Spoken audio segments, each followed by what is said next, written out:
Rede Gazeta apresenta Diagnóstico Científico do Rio Doce, em defesa do nosso patrimônio líquido. Apoio institucional.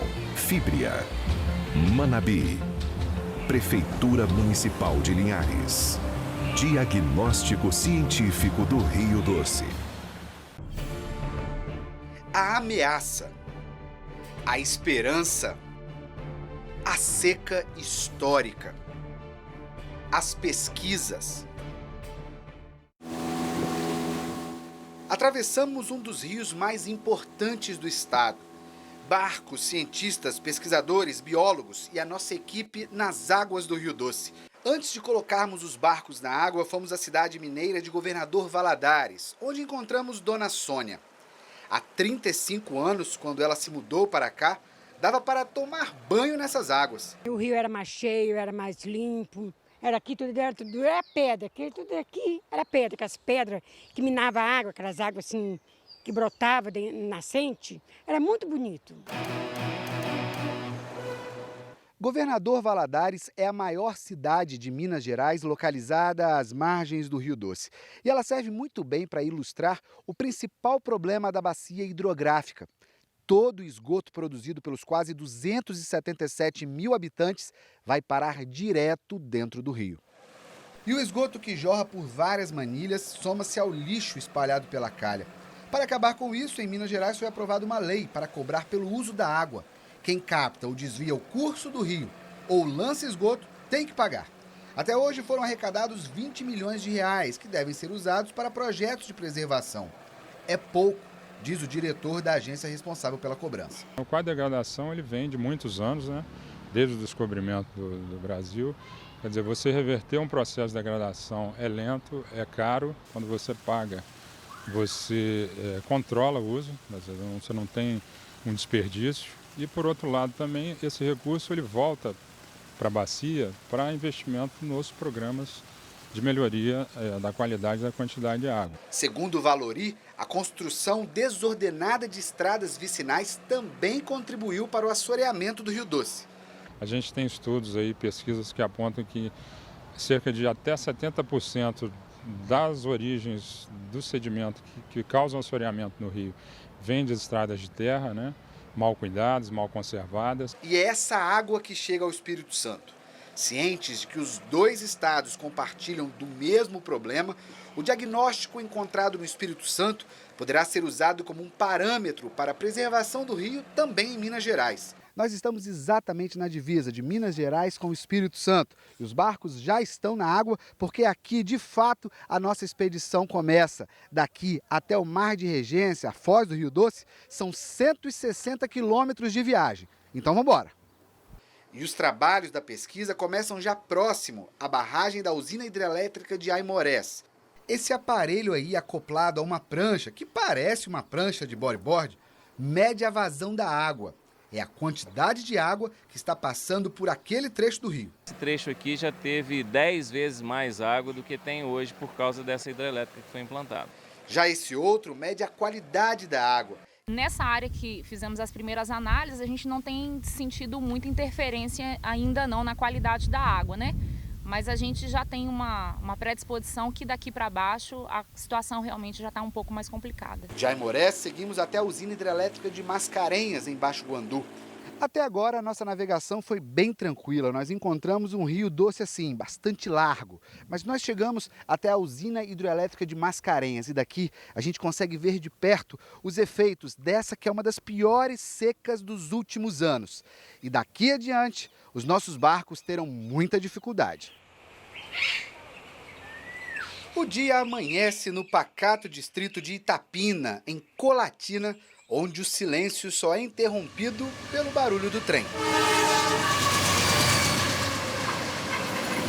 A locomotiva da linha Vitória Minas é uma companheira quase inseparável do Rio Doce. O rio que nasce na mineira Serra da Mantiqueira serpenteia pelo Vale do Aço e atravessa o leste de Minas. 850 quilômetros, passando por 228 municípios em 2 estados. Ao longo do percurso, diversas nascentes. São afluentes que se unem ao curso d'água principal. Do lado de baixo da usina hidrelétrica de Mascarenhas, nossa viagem recomeça. Aqui neste ponto onde nós estamos, em frente à barragem da usina hidrelétrica de Mascarenhas, é claro que nós tivemos que tirar os barcos da água para seguir com a nossa expedição.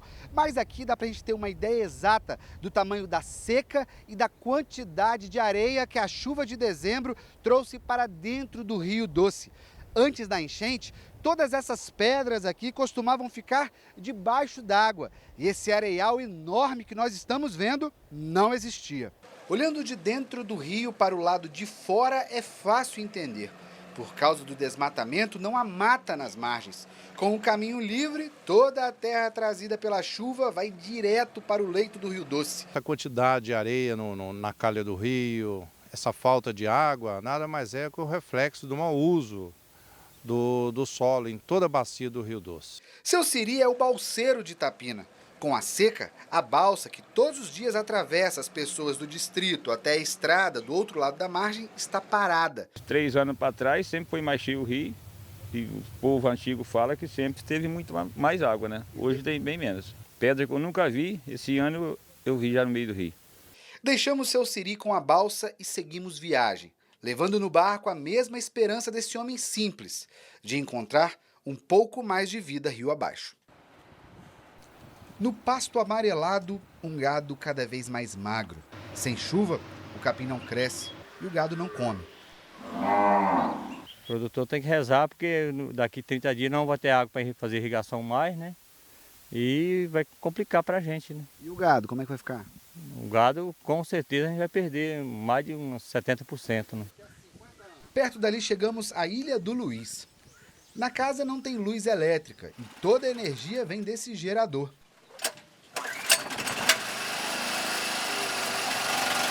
Cafezinho no fogão de lenha. E nada de peixe.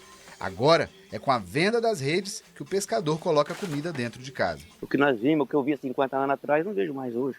Tinha muita água, dava bastante peixe, podia pescar também. Dava peixe à vontade, dava robalo, dava dourado, dava pacumã, dava tudo 3 espécies de peixe, a gente podia pescar também. No delicado cruzar das linhas da rede do Luiz, nas imponentes barragens das hidrelétricas, passando pelo rebanho bovino e por lavouras, como a do cacau.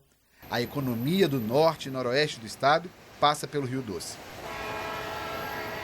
A exploração econômica ao longo das últimas décadas de alguma forma contribui para a situação que a gente encontra no rio hoje, especialmente pela demanda da água, mas também pela forma como essas atividades econômicas interagem com o Rio Doce. Além de demandar a água, parte dos resíduos das indústrias, por exemplo, de alguma forma vão ser direcionados ao Rio Doce. O rio e seus afluentes servem para irrigar diversas plantações.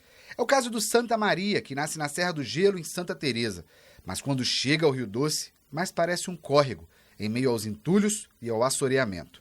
Segundo a Agência Nacional de Águas, cerca de 70% da retirada de água para uso dos cursos d'água superficiais são para irrigação. A irrigação, se for feita dentro de um controle, ela pode até reabastecer o lençol freático. O problema é que, feito de forma desordenada, esse retorno não é garantido para o curso d'água.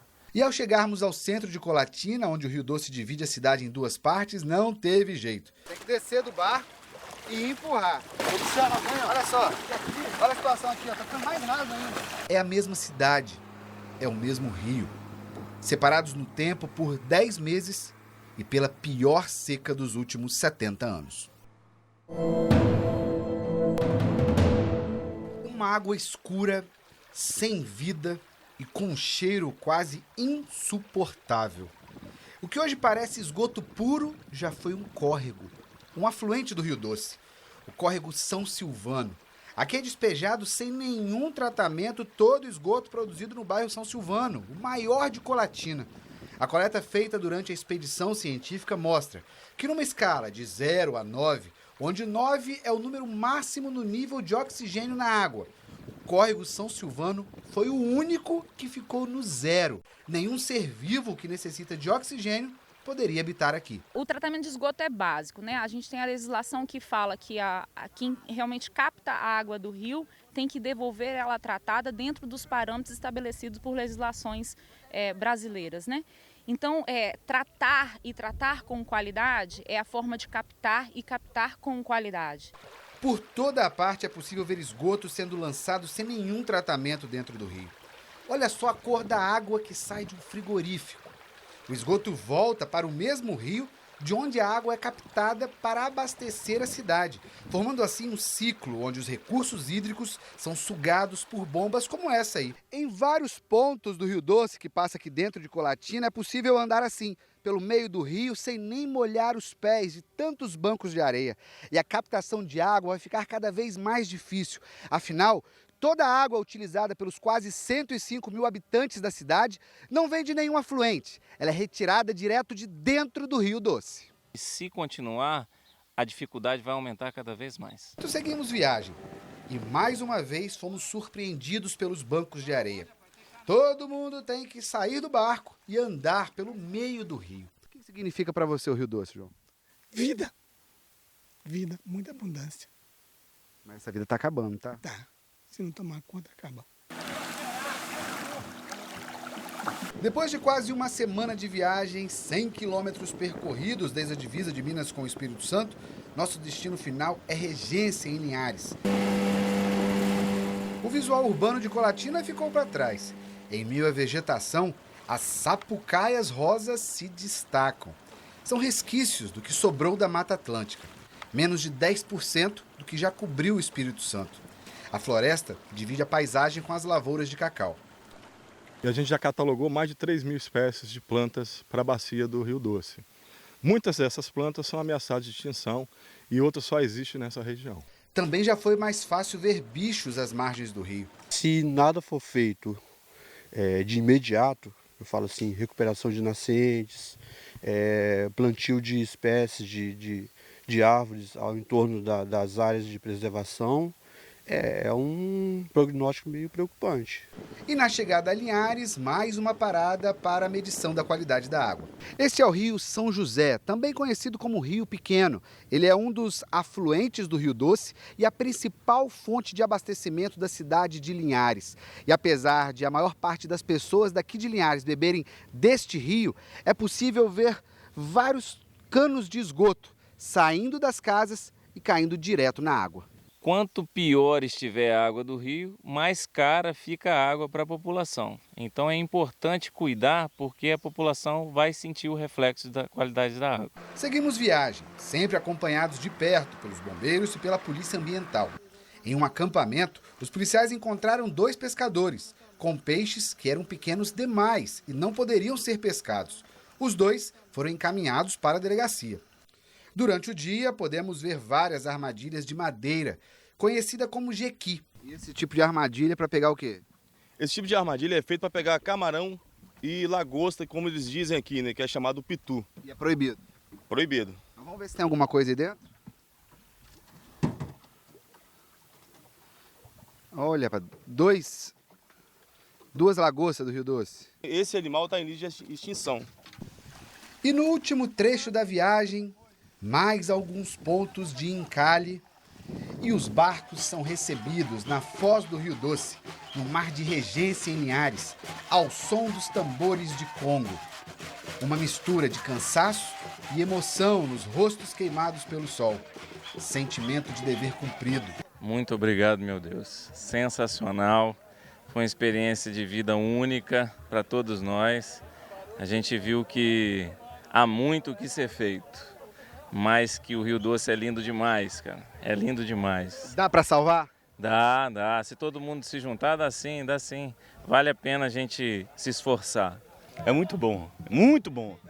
Tá aqui meu filho, participar com ele disso é um grande prazer. E mais ainda, a emoção da gente tá fazendo a diferença. Será que um dia a gente vai conseguir deixar um Rio Doce cada vez mais vivo para o Nicolas? Ou para os seus netos, para os filhos do Nicolas, aí ver um Rio Doce mais bonito, mais cheio de vida de novo? Cara, é um jargão assim, a esperança é a última que vai, ok? E aqui ainda tem.